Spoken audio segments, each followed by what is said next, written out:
and even our, shall we say, unsatisfactory, I'm being kind, Prime Minister Netanyahu has spoken about the need for self-reliance and self-sufficiency when it comes to armaments. How long will it take for Israel to achieve that? Let me give you a quick example. And more specifically, what can Israel do with regards to these F-35 spare parts? Okay. There are two aspects to your question. Number one, as far as the spare parts are concerned,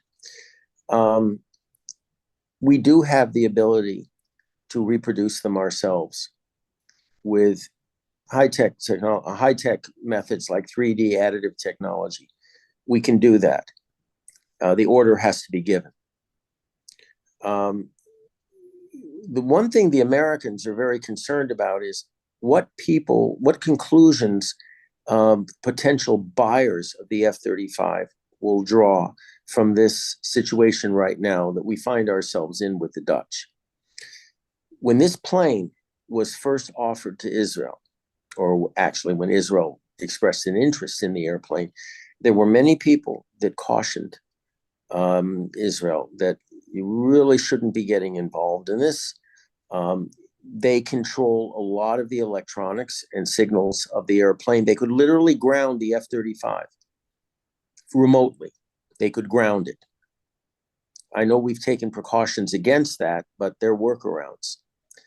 There was an argument that there could be a cutoff of supplies because of the way the airplane was made and because of how many deals were made with potential buyers to have supply depots in their neighborhood or assembly plants. And this was all brushed aside. Well, here we're dealing with it. And the one thing I'm concerned about is their American ability to remotely ground the F-35. What can we do? Do you think this is a real world possibility scenario? Wherever there is a possibility of something happening, you have to consider then the probability of it happening. And given the Biden administration's antipathy and hatred of Israel right now, as expressed in this other front, if there is a possibility of them grounding the F-35 remotely, then we have to consider its possibility. And hopefully we've taken actions to prevent that from occurring. We can, I believe, take measures to supply the Air Force with alternative equipment. We make the wings for the F-35. A lot of people don't realize that. But Israel Aircraft Industry actually has a production line of producing the wing sets. And we have helmets and displays and everything else. So as far as, I'm not exactly sure what type of equipment is being embargoed, but if it's mechanical type stuff, yes, we can replace them. In the longer term, and by that I mean maybe within 5 years, hopefully, I have argued that what we have to do is start switching from aircraft for deep penetration operations, say against Iran, where the F-35 would be used to suppress enemy air defenses, blowing holes, if you will, in their defensive lines, allowing the heavier aircraft like the F-15 and F-16 to do their bombing runs. I have maintained that what we should do is, instead of buying more F-35s or other fixed-wing aircraft, start relying more heavily upon ballistic missiles, precision-guided ballistic missiles, and cruise missiles, which would not be subject to an embargo at all.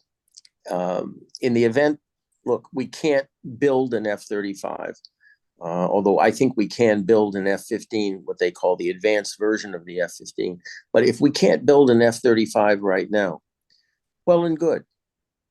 There are other technologies that we can use or rely upon that would do the job that they're expected to do just as well, particularly on long-range missions against, for example, the Iranian air defense system, or even as a contingency, the Egyptian air defense system. The Iranians, we should maybe take a page out of the Iranian playbook.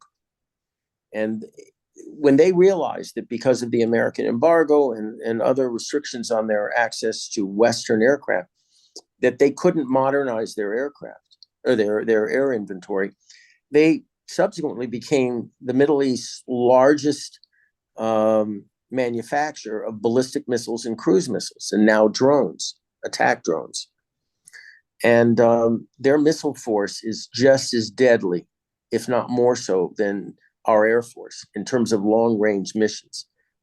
Their missiles don't need to be refueled in midair, either going or coming. Their missiles have tremendous reach that the F-35 simply doesn't have because it has comparatively short legs. And in terms of throw weight, in terms of the amount of explosives that you could put on a target, the F-35 simply isn't in the same category. It's designed for one. It was and is designed for one thing in our plan, and that is to penetrate enemy air defenses and either take the air defenses out or launch pinpoint strikes, limited pinpoint strikes on specific targets. In general, it should be stated that the F-35 is not truly stealth. Whether it's truly stealth or not, I frankly do not know. If you know, I'm happy to hear more about it. But it is not truly well suited to Israel's needs. Again, it was designed for one thing. In our case, it was designed for one. It is not a fighter bomber. Let's make that clear. It's rather sluggish. It's rather sluggish. It's slow, comparatively speaking.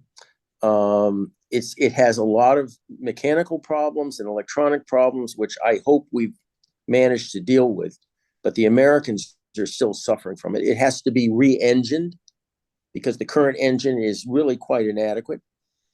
But it does, right now, it does do one good service, which is it can basically look at the battlefield, the airborne battlefield, and serve as a coordinator.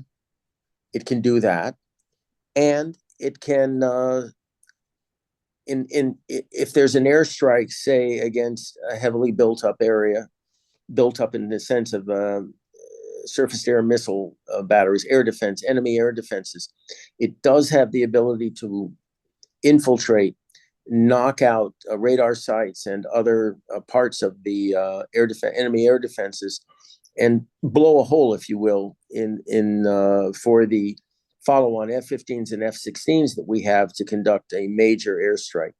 Well, that ability to do that, first of all, the window is closing on that because both the Chinese and Russians are developing very adequate radar systems and sensor systems to pick up a plane like the F-35.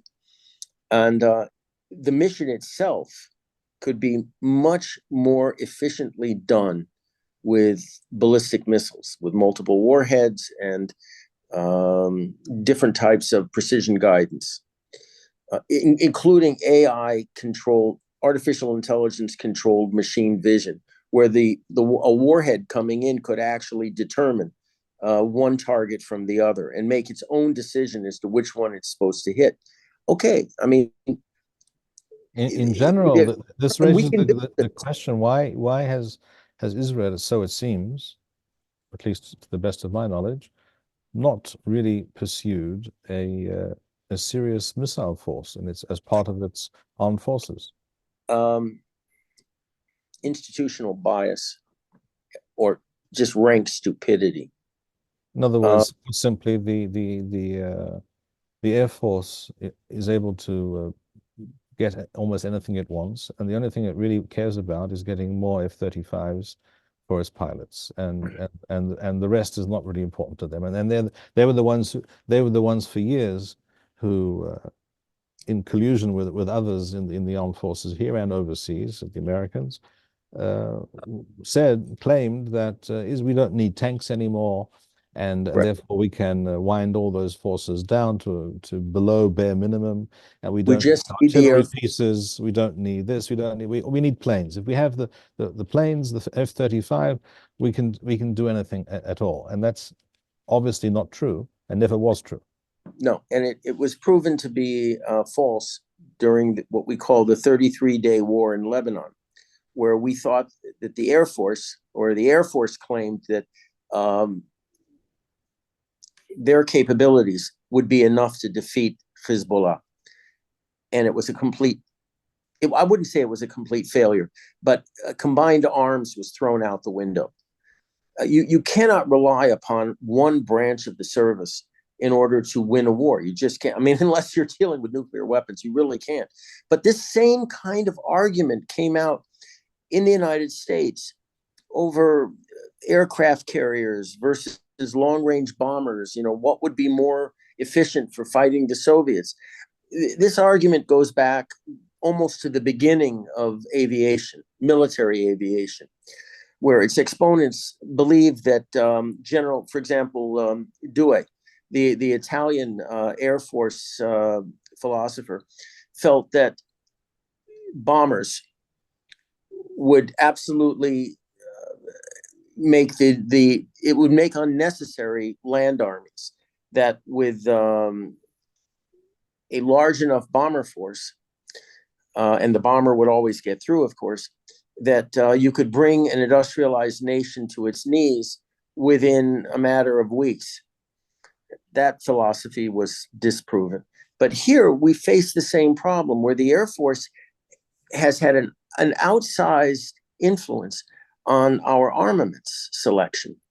Look, Ami Peretz was the one and Lieberman also, that pushed, for example, the Iron Dome over the Army. Just to remind everyone, Amir Peretz was defense minister many, many years ago. And so at some point, so was Avigdor Lieberman. Right. And Lieberman also was the originator of our rocket forces.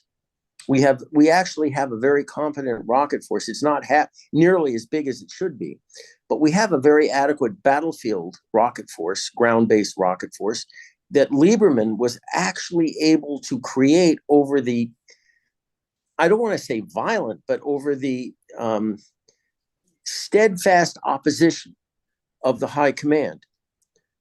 The argument against Peretz and against Lieberman was, what do they know about anything? Well, about military things. Well, the fact of the matter is, there was a great expression during the First World War that warfare is too important to be left to the generals. And this is a situation that which every single war since that time, and even before that time to this time, has proven. Exactly. So as far as what we can do about the F-35, can we take precautions about them being remotely grounded? B'ezrat Hashem, hopefully we can. Is there some way we can make up the spare parts issue? In some respects, yes, there is. Should we take retaliatory action against the Dutch in the form of perhaps embargoing other essential items that go into the F-35, like the display and the helmets? Yes, we should consider that. And lastly, should we take some kind of action against the Dutch Foreign Ministry by essentially closing the Dutch embassy here, reducing it to caretaker status, as a warning to other countries that if you do this to us, there will be repercussions. Should we do that? Yes. Would this particular government do it? No, absolutely. I don't know what we're going to do, frankly. Probably go cry to the Americans, please do something about this. Please.